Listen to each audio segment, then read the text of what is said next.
Man, big Sunday evening here for us. Big Sunday evening as we're celebrating our guest DJ, Sam Presley. And Sam has been so gracious to let us bring in a friend, a guy that was here in August, and we have been the home of this guy's band now for over 2 years, I think, and we've played more Rival Sons than anyone in America. And this guy is, to me, is one of the great drummers on this planet. And I gotta thank him for calling in tonight. This guy's just had a long flight, and it's just an honor to welcome in Mike Miley to the show. How you doing, Mike? What's up, MMT? What's up, Kentucky? You posted something on your Facebook page months ago when you were in town. The Whitesburg WMMT is your favorite station and your favorite little town in America. Now I can honestly say that This is Whitesburg's favorite band. You've been played more here than any other FM station in America. We're proud to say that. But you've toured all over the world. You've done some amazing things in your career.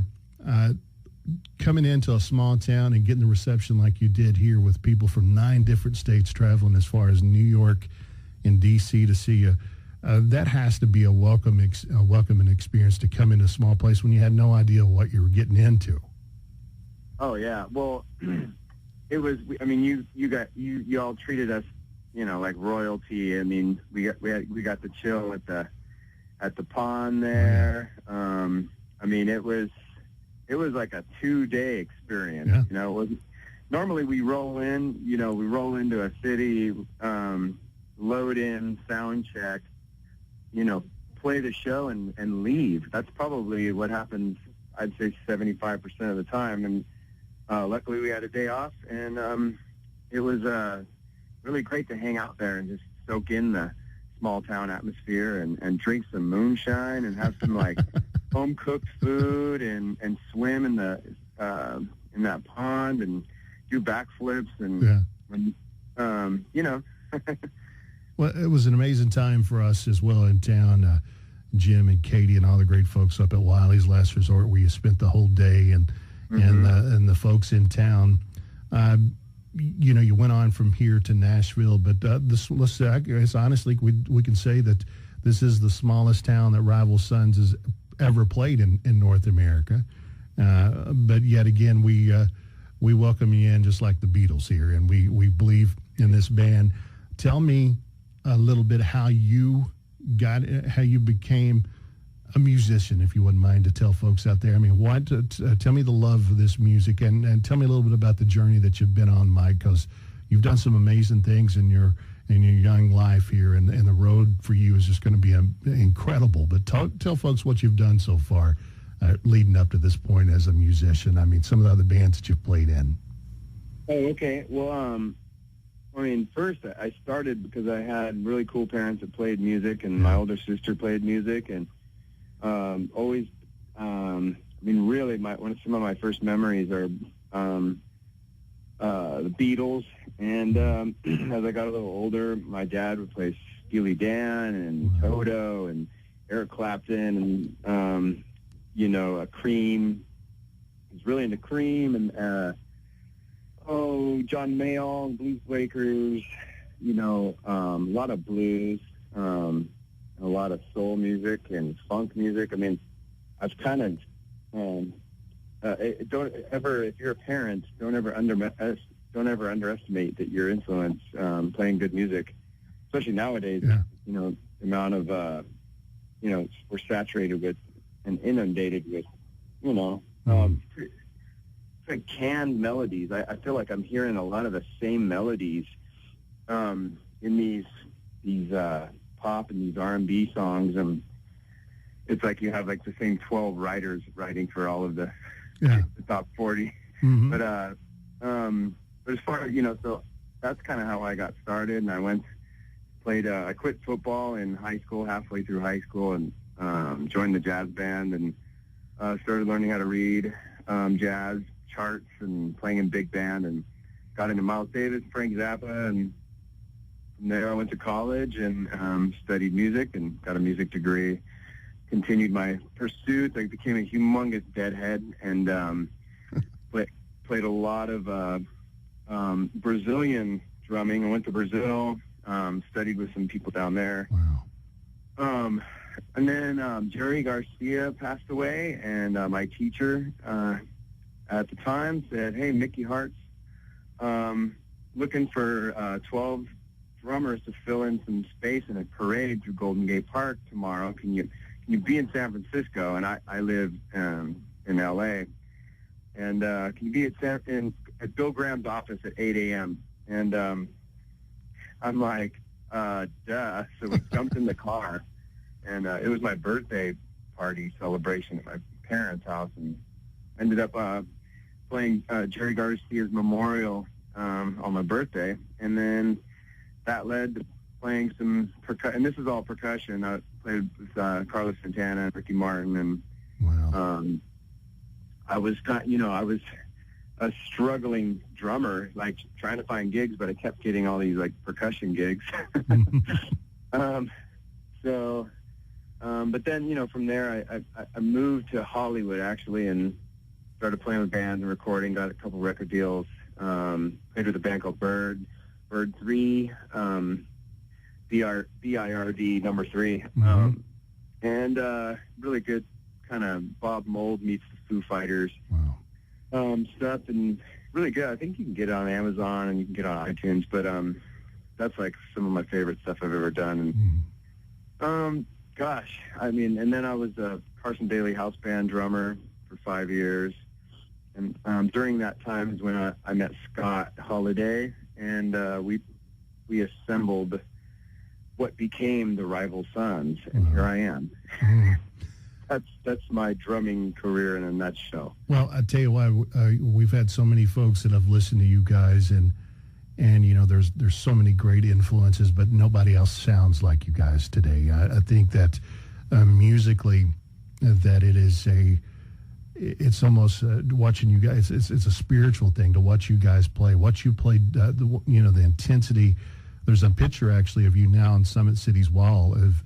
It rivals Keith Moon and John Bonham shot. I mean, but when you play though, Miley, is it spiritual though to play the drums and to play in this band? I mean, do you kind of cleanse the soul each night you step on stage?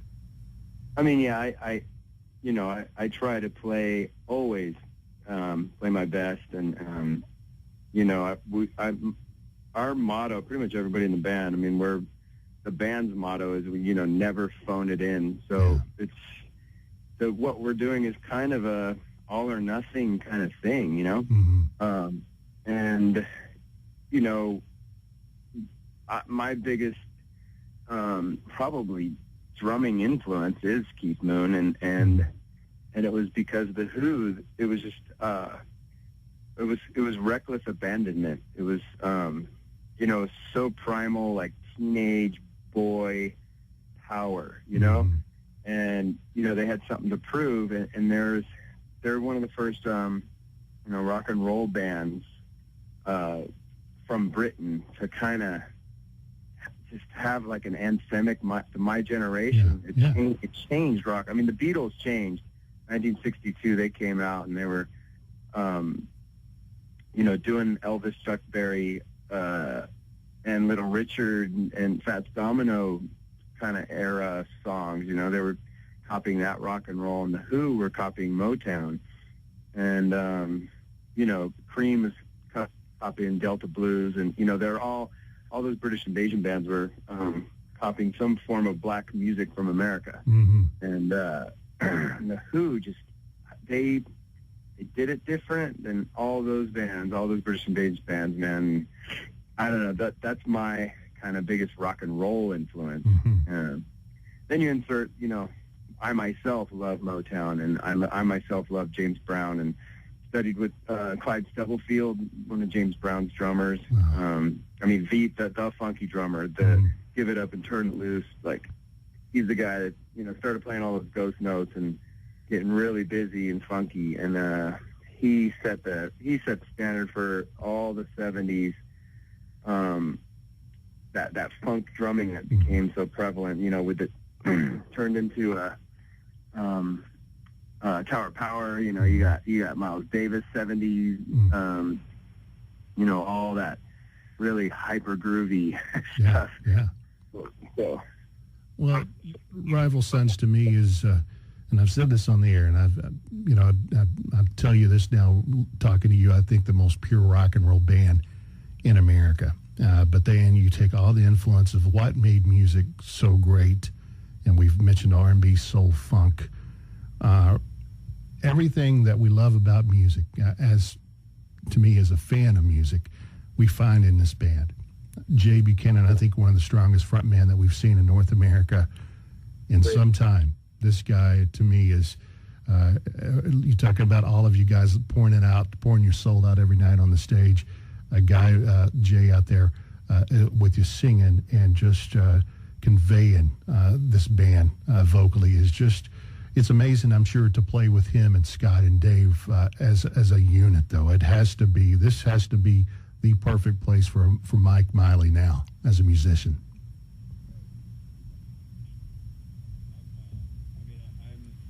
I think Jay is, for the last 20 years, who you got? You got Jack White, you got Chris Cornell, Eddie Vedder, and Perry Farrell. Yeah. As far as, just kind of ground-changing frontmen, Mm-hmm. of their particular eras. And I'd easily put Jay into that category. Oh, yeah. Hopefully we can sell a little bit more records to gain some notoriety to just if anything, just to get Jay's, presence out there, Right. I'm a drummer. I back up, I back the band up. I support the band. I'm the energy. I'm the engine. I'm whatever you want to see it. But without a front man, without a voice, you're just you're just another jam band, Well, I tell you what, they're incredibly lucky to have the heartbeat with you in this band. This song, Radio, that I've played many a time on the air. This song, to me, could be a more staple song for a great rock and roll song on the FM dial. One of the three songs that you gave Sam here tonight to play, talk to me about Radio. Why is it so important to you, this song here? What does it mean to you, Miley, as a player and as a music fan?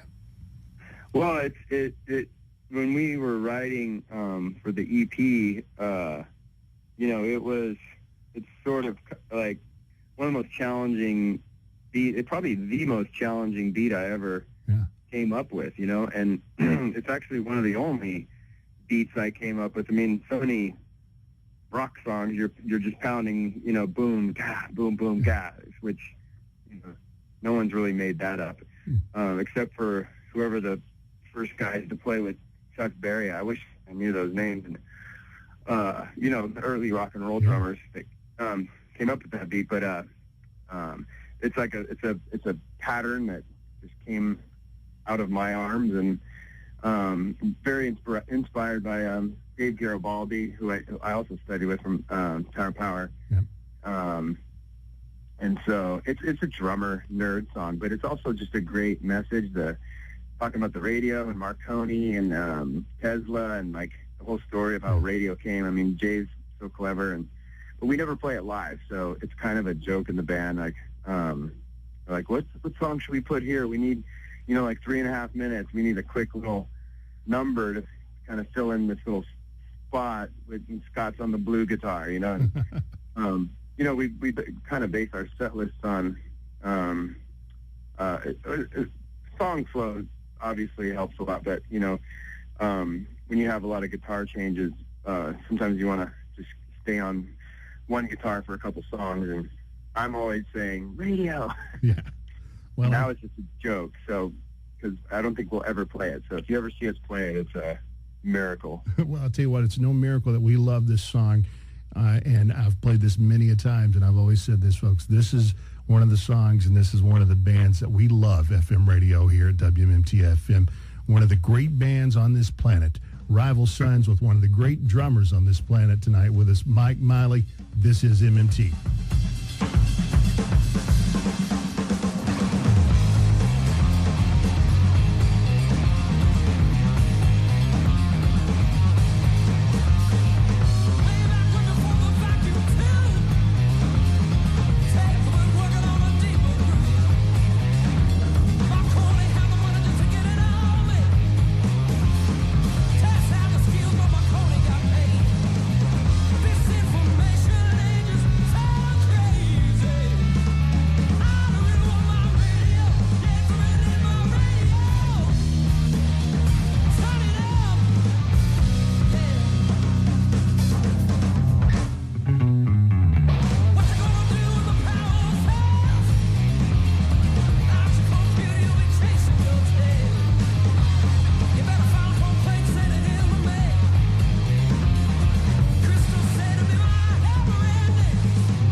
that is a great rock and roll song, Mike. And I mean, like I said, we have definitely been the home for you great folks here for over 2 plus years, and that's one of the great songs that early on that we discovered that, hey, this is one of the great American rock and roll bands, and your work on that song right there definitely speaks for itself. I want to ask you too. I know you're getting ready now. It's a hard life. You're going to Hawaii here in a few days. You're going to be in Vegas, and you've just got a New Year's Eve show announced at Long Beach. So December is going to be interesting for you. And like I said, you're getting to go to Hawaii now. That's going to be fun. Yeah, it's real tough. Tough life, man. And talk about the show now in Hawaii. Is it a benefit, a special concert? Is it a benefit as well, too? I believe I'd seen something, right? Yeah, benefit show, and they're bringing us out, and it's going to be real fun. We actually get to play one day, and we're there for 4. So wow. Go figure. Yeah, absolutely. So yeah, I'm gonna do some actually. Last time I was in Waikiki, I took some surf lessons, and I'm gonna hit up that same old person, and who was one of the original cowboys from Hawaii, like the original like 60s surfers that were tearing it up down there. And I mean, the waves, I recommend anyone to go to Waikiki and learn how to surf. Those waves, they're so perfect and easy to learn on, and there's nothing that compares to surfing a wave. Wow. And I recommend it to any redneck can get up and do that. Come on, go do that. Now, I know you guys are always creating. I spoke to Jay, back in the fall before we had you guys here. I spoke to him on email here just a few days ago. I mean, I know you guys are probably writing. You're probably looking forward to the next Rival Sons album. Can you kind of give us an update, maybe what will be the process here as we creep into 2014? What's going to happen? Is it going to be a new album? I know more touring, I'm sure, is going to be in store. Yeah, I mean, we go to Nashville sometime in January. I don't even know yet, but we're doing. Dave Cobb is sort of our secret 5th member, and he's like, George Martin with the Beatles. Like a must-have on the recording process. And as far as writing, I mean, I know Jay, none of us are, nobody's writing any whole songs, Scott and Jay probably are putting together like a riff here and there, some words, but we go in there, like we did all our other albums, and we just write on the spot and throw out ideas, and chord changes are made up right there, and the forms of the songs are made up, and then we go to dinner, and then we do overdubs and vocals and harmonies, and then by the end of the day, we should have one song done, and that's kind of how we do it. And as far as touring, I know we'll be doing a lot more. United States will be hearing from the Rival Sons a lot more next year. As far as I know, our plan is to hit the U.S. Good. A lot more next Absolutely. year.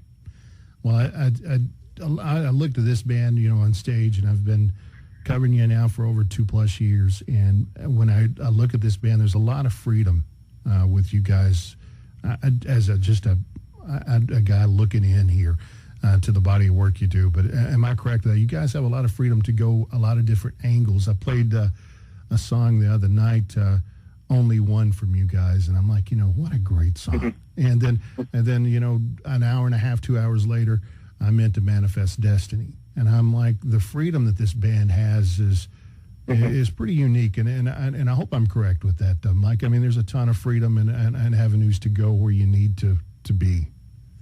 Yeah, another motto we kind of have is we try not to repeat ourselves.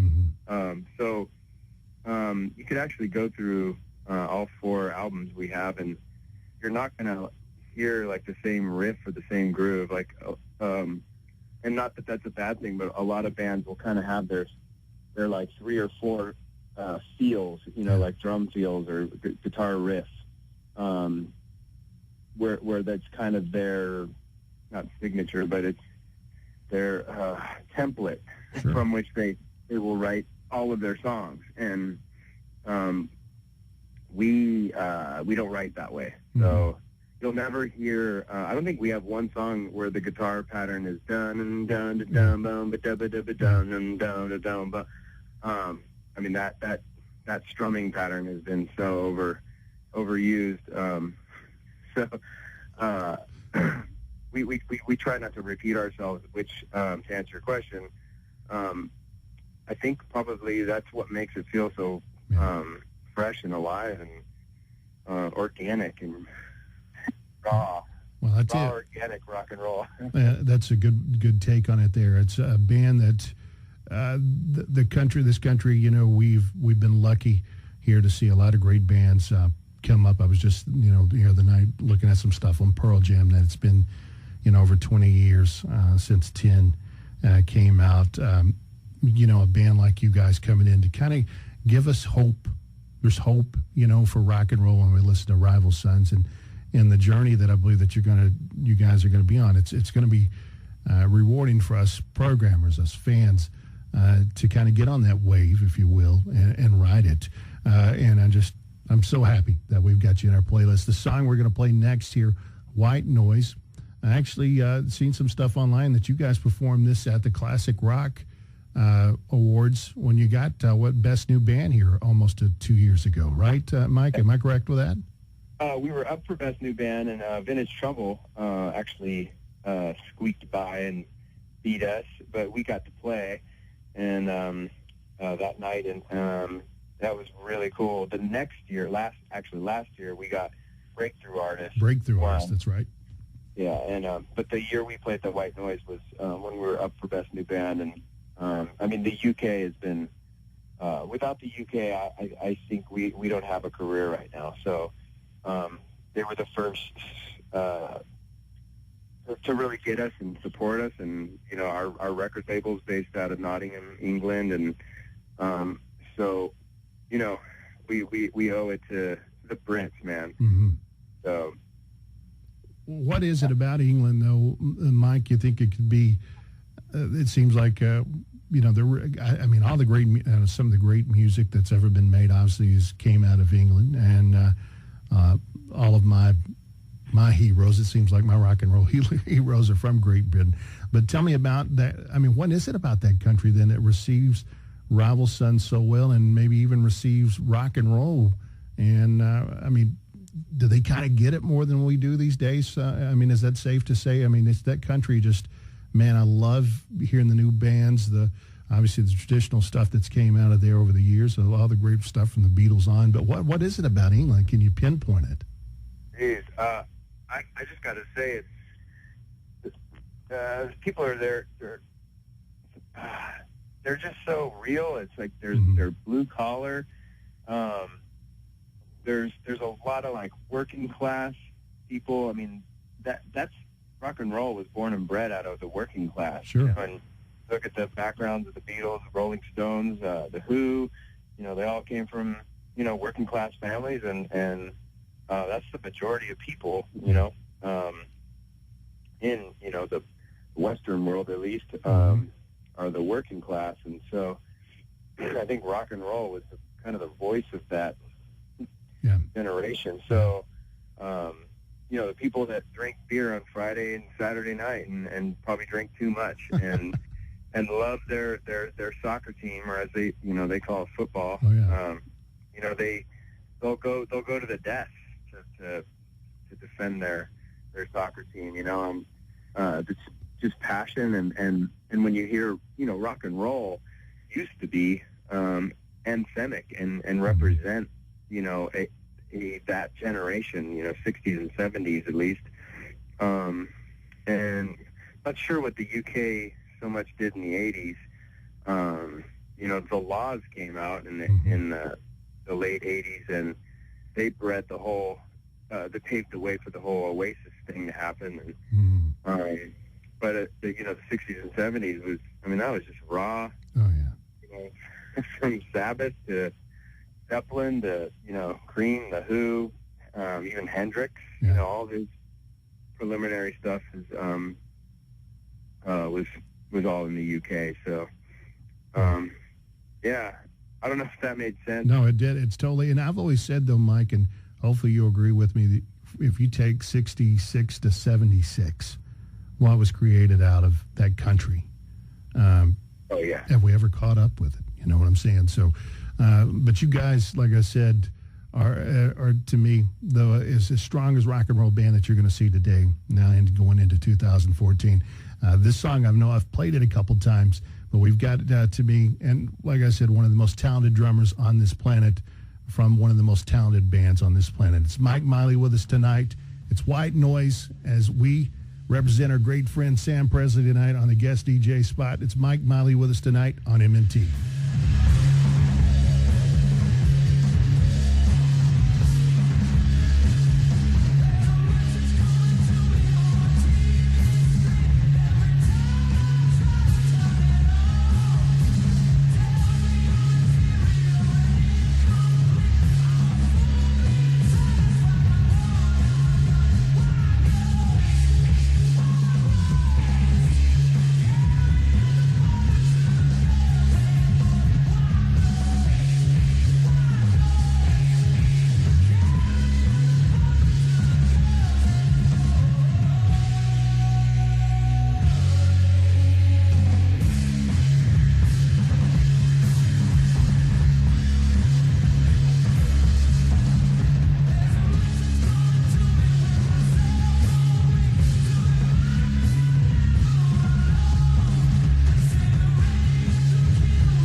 Man, I love that song. White Noise from Rival Sons. Mike Miley with us tonight.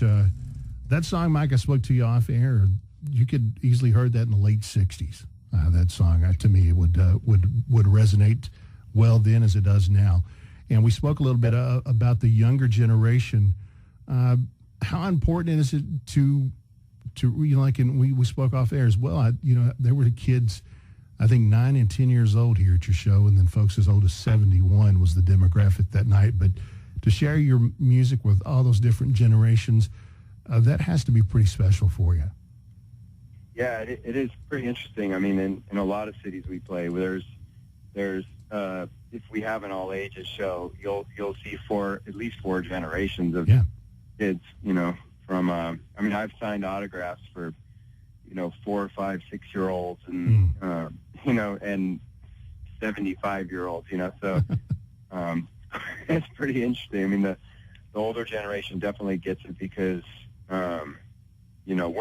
it's you'll never hear us like copy verbatim like a Zeppelin or Stones melody or like an exact riff, but it's those bands were inspired by the the blues and R&B and Motown and stuff. And so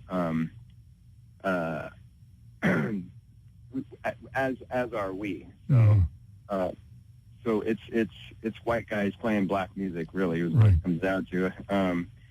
And so Jay and Scott are heavily influenced by blues that goes all the way back into the 1920s, and Blind Willie Johnson, and and all the way up through to Howlin' Wolf, and all the guys, Leighton Hopkins, and Son House, and you name it, all those really gritty old blues artists, and coming into the 60s, you got Motown, the R&B stuff, and the Stax from Memphis, and all that music was inspiring. The band. Yeah.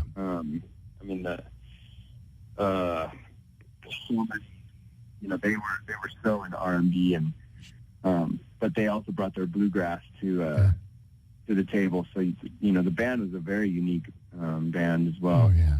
Oh man, amazing, innovative band that I think they actually just are now releasing on DVD. One of the last concerts as well. That's one of the, to me, most special band. The band is one of the most special groups in music history, and God bless those guys for what they've done. Rick Danko's the greatest bass player I never played with, and Wow. I wish I could have had that opportunity. He's one of the funkiest, most soulful, passionate singers, bass players, groovers, that ever lived. I love. He's one of my favorites.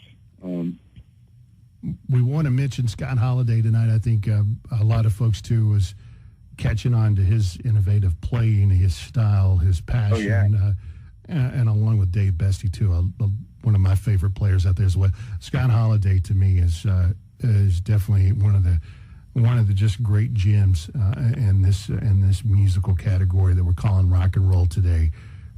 Talk about Scott's importance for folks today that love rock and roll music. Well, you got to have the big swing of your front guitarist, your lead. Really the lead guitar is not in like anybody's vernacular anymore. Yeah. You know what I mean? Yeah. And Scott, I don't think you've seen everything from Scott yet. Yeah. He's got so much in his artillery that you haven't actually used. We have such a limited time in the studio, and I think one part you've seen from Scott in the 4 albums he's done is I think he's one of the better slide players Oh, he's incredible. It's not one of the best in at least in rock and roll. Yeah. Easily. Like, what rock fans are out there that are so dirty and gritty, and yet, I think he's such a tone nerd, and all the greatest guitar players have been tone nerds, and innovative with their tones too. And it's using a lot of old stuff and a lot of new stuff and combining it, and a lot of people say we have like a new modern, or like a vintage, like old sound yet modern. Well, that's a good vintage modern. Absolutely.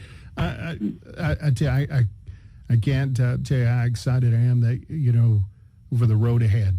I think now with the addition now with Dave Bestie, part of the band too, a guy that we all loved him, and Rocco DeLuca, and he fits so well in this band. And the future to me and this journey that you guys are going to be on is, I know for you guys being part of this, it has to be exciting to wake up every day. But folks like me that believe it and love it and play it on the FM dial and play it in my car when I'm going home or stereo at night, it's just this is the reason we love rock and roll, is bands like you and Rival Sons. And we can't thank you enough, Mike, for what you're doing. Our great friend Sam, who's pledged to support, and you helped him get to that goal as well.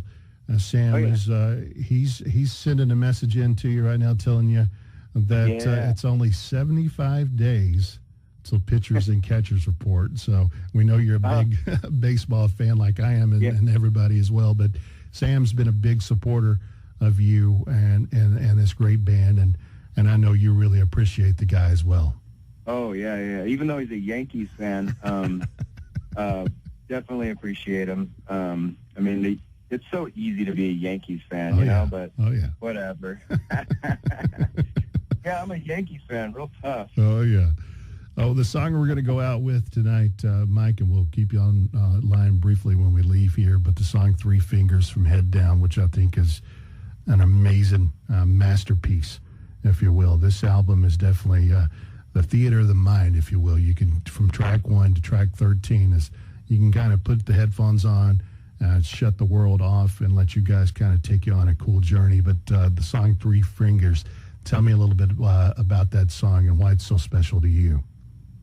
It's one of the first. It's not the first. The first song we did on Head Down was Manifest Part 2, and ended up recording that one first. And the second one we did, I think, was Three Fingers, and it was. If you listen to it, it's like a first take. It's like a second take where we're all trying to kind of find our bearings, and the producer came in and said, "We got it," and we're like, "What?" And Scott was really mad because if you hear Scott, he never plays like the same riff ever once. He's like kind of searching for what he wanted to do, and it sounds like a full-blown lead guitar solo through the whole thing. Wow. And Jay's just soaring over the top of it, and it's got the woo, you know, the whole. It's just it came together so fast. And anyway, it's one of my favorites that we recorded. I can see why. RivalSons.com. Mike, do you have a page now where folks can come and follow, whether it could be a drum workshop or maybe talk to you about Pro Tools or any question about becoming a better drummer, becoming a better musician? Are there a site that you have up personally there that folks can know about? Well, right now it's just Facebook.com/ Michael Miley Rival Sons, all one word. I believe that's it. But it's just my my fan page on Facebook. I post videos there and articles, and sometimes I spout off my mouth and some political stuff, and and I know you all there in Whitesburg get that absolutely side stuff, and so I support a lot of the stuff you guys are into, and so that's where you can find some of my stuff there and my opinions. And well, I tell you what, and we thank you so much for those. You posted back in August that Whitesburg is one of your new favorite places. WMMT represents you with such honor, Mike, and we're looking forward for the next step here. And I think this town will always be so grateful for you guys to coming in and spending an off day with me and a few friends, and then friends from 9 different states the next night at Summit City, and that will be a night that I know as creating this concert series here that we're so honored that we said we had a chance to bring this band in, and we're just so proud of the road that you're on, and cool. we can't thank you enough for calling in tonight. All right, man. Well, hey, and I really appreciate everything you guys are doing for us, and I wanted to also just a special shout out to Jim and Katie and all the love they gave us, and especially to you as well, Mr. Greg. And man, thanks a lot for all your support, and we'll definitely see you next year, hopefully a couple times. Well, I'm gonna do everything I can to make that happen for all the great folks here, and we're just gonna when we get you guys back, we'll just like bringing family back in again. So we're going to keep you on the line, Mike. We're going out with Three Fingers here as we celebrate our guest DJ, Sam Presley, tonight. To me, one of the great bands on this planet. It's Rival Sons on the home of Rival Sons and WMMT FM.